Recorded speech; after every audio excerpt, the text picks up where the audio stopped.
So this week in the Portland startup community, test driving a new format that I'd love to get your feedback on. Bill Lynch, the co-founder of Jive Software, has a new AI startup that he's co-founded. The Wings Conference is a new major destination event for climate. Kickplan will defend their title and title belt, and pioneering co-working space Nedspace turns 15. Again, it's going to be a little wacky this week.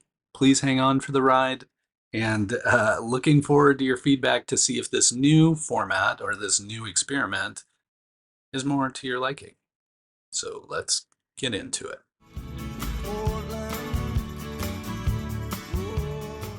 Okay, little different take this week. You're behind the scenes at this point in time. Recorded the episode, did a bunch of editing, and just wasn't really happy with it. And it kind of got me thinking, like, maybe I don't need to do a ton of editing. Maybe I can just go stream of consciousness, and that will be something that you would enjoy just as much as like the quick cuts and speedy talk on Portland tech and startup news. So stick with it. I'd appreciate it. If you like this better than the heavily edited stuff, I would love to hear that. If you'd like that I spend more time editing it and that makes it easier for you to consume, I would love to hear that too. So long story short, this is going to be kind of a stream of consciousness episode, and we'll see how it goes. All right, cool. Thanks for joining. Let's get going on the catch up on Portland startup news from this week. Obviously, then the story that's still trending is PDXWIT. PDXWIT announced they had to shut down. Obviously, that caused a lot of distress in the community. There have been a lot of back channel conversations going on. That story continues to trend on Silicon Florist. So sometimes negative or sad stories tend to do that. Again, we as a community are still trying to deal with the loss of what was the best professional organization in our community. If there's anything I can do to be helpful in that regard, I'm more than happy to do it. Best of luck to the folks who were at PDXWIT, who volunteered for PDXWIT. I look forward to your time and energy having another outlet soon. And thank you for all the work you did, have done, and continue to do for our community, making it more welcoming, engaging, and accepting of everyone in the tech community. So, that's the other thing about no edits is you get slurping and, pouring coffee and things like that. But at least maybe it's a little more real. I don't know. Maybe it's more engaging. Unfortunately for you, it'll probably be a little bit longer too. But before we even get into the big story this week, we're midway through Black History Month. And as I've mentioned before, Stephen Green, Built Oregon, they take the time to share one amazing Black founder or Black founded business each day. So by this point, you've already met 30 Black businesses in Oregon, and you still have 28 to go. Yeah, it's 29 days in February this year. So yes, 28 left to go. I hope you've been enjoying that. I know I've met some new people and encountered some new businesses that I'm looking forward to patronizing and experiencing. So please stay tuned to Built Oregon and Stephen Green as they continue to share those folks. Okay, so those are kind of the recaps. When I'm looking away, if you're watching this on the YouTube, you can't see me doing this, but if you're watching this on the YouTube, you can see me doing this. If you're listening on the podcast, you can't see me looking off screen, but I'm just looking at my stats for Silicon Florist just to figure out what the top stories were. And the number one story was the one about Bill Lynch launching HumanTrue. HumanTrue is a new AI company that's really focused on demystifying, decrypting healthcare speak. So the language and terminology that can be really confusing to real humans, they're going to use AI to make that more intelligible and understandable to everyday people so they have a better job. So they have a better chance of doing the job of managing their health. Now, Why is this one so popular and exciting? Because if you haven't been around for a while, or maybe you've forgotten, Bill Lynch is the co-founder of Jive Software. And if that doesn't mean anything to you, allow me to provide the context that Jive Software was really I hate the word seminal, but it was really the seminal startup for our startup community, near the turn of the century. I think it was 2005 they relocated to Portland. It was around there.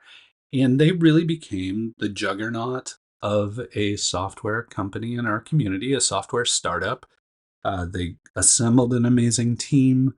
They wound up landing funding from like Sequoia and Kleiner Perkins and like VC firms you've definitely heard of.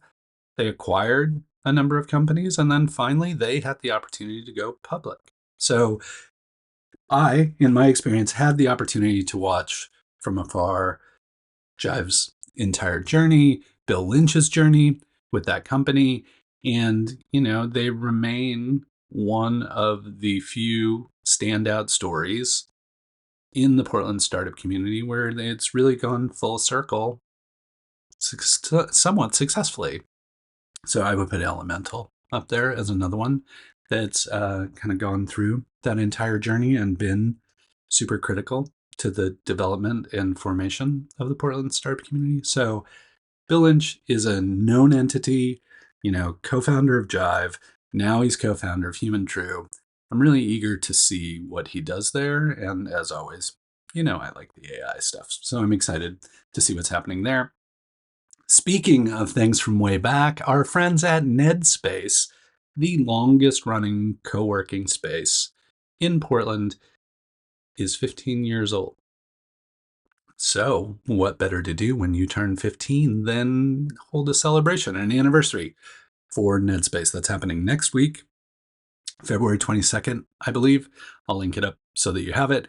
But during lunch hour, I encourage you to head on over to Nedspace. If you are a former resident, maybe you've never experienced Nedspace, you've never been in the space, it harkens back from the days when co-working was not kind of a commonly known thing. And they were really a hub for a community. Some of their efforts, I remember, drove the thinking that would become Portland Seed Fund and, created early stage funding for founders in our community. So not only were they a co-working space, but they were really a community hub.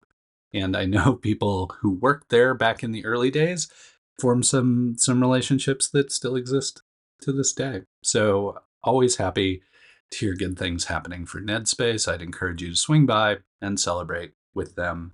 I believe it's November.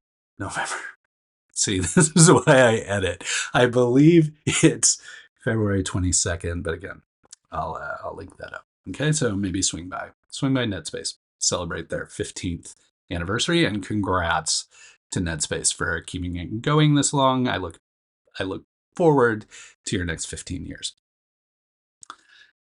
A new conference in town. There was a point in time where Portland was really this destination for national conferences, international conferences, a few homegrown conferences like TechFest Northwest. Full disclosure, I helped start TechFest Northwest, so take this with a grain of salt. But we were really trying to develop a destination tech conference for the community where people would visit, experience Portland, but also people from Portland would get the opportunity to kind of celebrate Portland and what was going on here. And that was really my motivation for working on TechFest Northwest for years and years.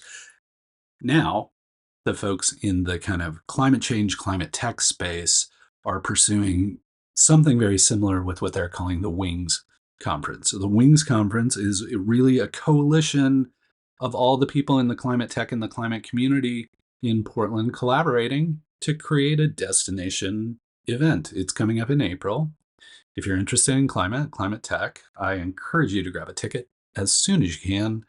I'm sure it's going to fill up fast, even though they're holding it at the big old Viking Pavilion at PSU. But still, I know already a lot of time and effort have gone into creating this conference. I know there's still a lot of work to do.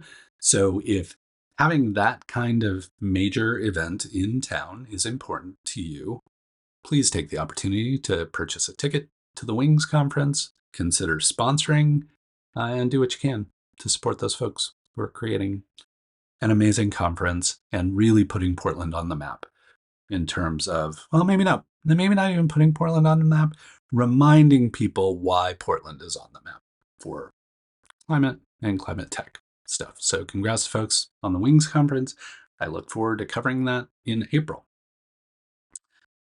Next, I don't even know if I think I'll just leave this in the same order that like I'm reading down the list. Sometimes I flip stuff around where I'm like, oh, it would be more important to talk about that up front. But this time I'm not going to do that. This is almost going to be like a live stream kind of thing. I don't know. I'm just trying to keep you entertained, trying to mix the format up a little bit. So the next one is an event coming up next week. As you know, Demolicious successfully finally rebooted. We had some weather issues that almost prevented it from rebooting, but then they were able to pull off the event. A bunch of people pitched. Kickplan walked away as the champ, as the crowd favorite. They got the belt, got to hold the belt above their head and all that kind of stuff. And now is when it starts to get even more interesting, because now we have a whole new slate of folks who are going to pitch. This is happening next week, next Wednesday evening at Upstart Collective. And the reason it gets so interesting is not only does this whole new group of people pitch and hope that the crowd loves them and loves their pitch, but Kickplan has to pitch again in defense of its title. So there could be any number of outcomes. One of the outcomes could be the crowd says, no, Kickplan is still the best thing going. They get to retain their championship and keep the belt. Or the crowd may say, look, Kickplan, we like you. You did a great job. You knocked it out of the park the first time around. But this time, this company did a much better job and they deserve the belt. Please hand it over. You've been dethroned as champ. And now they get to defend their title belt. So, interesting dynamic to a demo thing. Not only do you get to show up and probably learn about a company or two you've never even heard of. Founders get the opportunity to pitch and tell their stories, but then there's also a little added magic of like weird competitive stuff going on among the startups. And of course, a big old championship belt. I haven't seen the folks from Kickplan, but I would assume they're just kind of wearing that belt around town. Yeah, I may cut some of this just for time, especially when I just kind of space off and try and find out what I'm talking about. But yeah, so Kickplan, congratulations on holding the belt. Look forward to see whether the crowd lets you retain the belt. That's happening next Wednesday, Upstart Collective. And then finally, company that's been in town, I've always been enamored of, called Panic. Panic is started as a software company for Mac software, but they've done a ton of things over the years. And one of their latest pursuits is a little gaming console called Playdate. It's bright yellow. It's got a crank on the side that creates some interesting gaming dynamics. They had, 70,000 pre-orders for that console when they announced it. And now I'm happy for the Panic and Playdate folks that they've finally fulfilled all those back orders. They're caught up. Even with supply chain challenges and all that other kind of stuff, they've managed to catch up and fulfill all those orders. So now that means for you, if you've been looking at a Playdate, have been thinking about potentially buying one, well, now you can do that because Playdates are available. So go buy yourself a Playdate, spend a little time playing all the amazing games that have been built for that platform, especially the games that use the crank. Like, I'm always super excited to see those new game dynamics, and I think it's super creative. So that's something you could do this weekend, is order a Playdate.